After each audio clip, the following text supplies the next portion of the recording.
말도 많고 탈도 많았던 조국 후보자 인사청문회 모레 6일에 열리게 됐습니다. 네, 가족을 포함한 증인 없이 청문회가 열릴 것으로 보입니다.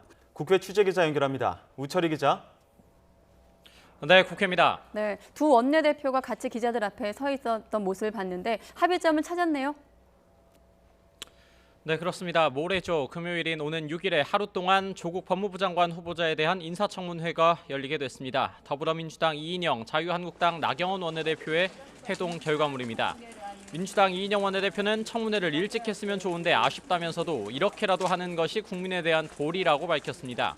한국당 나경원 원내대표는 서로 이견이 많았지만 국회의 책무를 이행하는 것이 맞다는 판단 아래 청문회 개최에 합의했다고 언급했습니다. 핵심 쟁점은 증인 채택 문제였는데 증인 없는 청문회가 될 것으로 보입니다. 민주당의 입장이 상당 부분 관철됐는데 민주당 이인영 원내대표는 가족을 증인으로 부르지 않기로 한 원칙을 지켰다고 밝혔습니다. 가족 증인뿐만 아니라 모든 증인에 대해서 지금 법적으로 부를 수 있는 시간이 지난 거죠. 그래서 사실상 증인 문제는 백지 상태에서 진행될 수도 있다. 이런 것까지 자유한국당이 감수하고 하는 거라고. 한국당 나경원 원내대표는 조국 후보자만 대상으로 청문회를 열어도 부적격한 실체를 드러낼 수 있다고 판단했다며 더는 증인을 고집하지 않기로 했다고 밝혔습니다. 조국 후보자만을 대상으로 인사청문회를 해도 모든 진실을 상당히 밝힐 수 있다고 생각해서 더 크게 양보하는 형식이 되었다.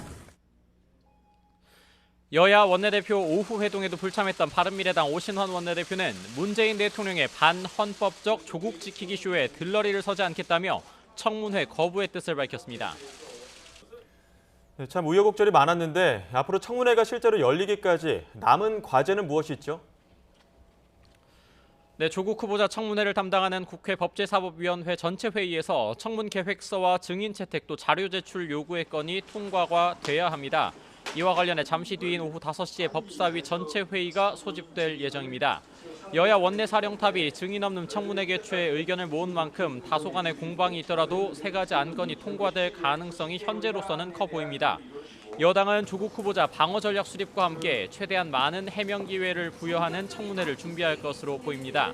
반면 야당은 이미 제기된 의혹과 함께 조국 후보자가 간담회 때 밝혔던 내용을 조목조목 반박해서 부적격한 후보라는 점을 강조할 방침입니다. 다만 일부 한국당 의원들이 이미 물 건너간 청문회를 왜 하느냐, 대체 얻은 게 뭐냐고 강하게 반발하는 기류도 있어서 어떤 변수로 작용할지 주목되고 있습니다. 현재 황교안 대표와 나경원 원내대표를 비롯한 지도부가 관련 사항을 논의를 하고 있는데요. 여야 원내대표 합의대로 모레 청문회가 열린다면 그야말로 조국 대첩이 될 전망입니다. 지금까지 국회에서 YTN 우철입니다.